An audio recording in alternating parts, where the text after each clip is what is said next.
Video টান দিবেন না, কোরআনের সামনে কসম খাই বলতেছি, একবার আমার ভিডিওটা দেখে যান। আমার বউ, জান্নাতি বউ, যার কোরআন তেলাওয়াত শুনে সারা বিশ্বের মানুষ কান্না করছে, সারা বিশ্বের মানুষ তার এত ভালোবাসা দিছে। কুল্লু নাফসি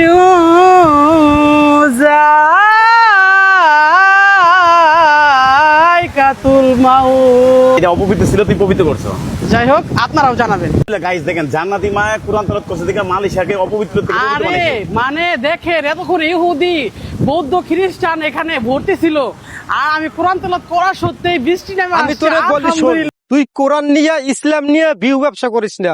তোর বিউ ব্যবসা যেমনে মনে চায় কর, কিন্তু তুই ইসলাম আর কোরআন নিয়ে তুই বিউ ব্যবসা করিস না, তাহলে কিন্তু তোর গাল ঠিক থাকবে না। গেঞ্জি গাই দিয়া যে এই কোরআনের আয়াতটা যে তেলাওয়াত করলি, এর অর্থ জানো? এর অর্থ হইছে প্রত্যেকটা প্রাণীর মৃত্যুর স্বাদ গ্রহণ করতে হবে একদিন। গ্রামের মানুষ যারা আছেন, আপনারা এই ভিডিওটা এমন ভাবে শেয়ার করবেন, ওর গ্রামের প্রত্যেকটা মানুষ যেন এই ভিডিওটা দেখে। এইটা এর ছেলে, মাদ্রাসার ছাত্র, শরীরে পাঞ্জাবি, মাথায় টুপি। দেখেন এই ছেলেটারে নিয়ে কিভাবে নাচে, আর দেখেন এই ছেলের হাতটা কোন জায়গার মধ্যে বসা দেয় বারে বারে। দেখেন এইটা কি কোনো মা না মায়ের জাতের কলঙ্ক? আপনারা বলবেন কমেন্ট বক্সে।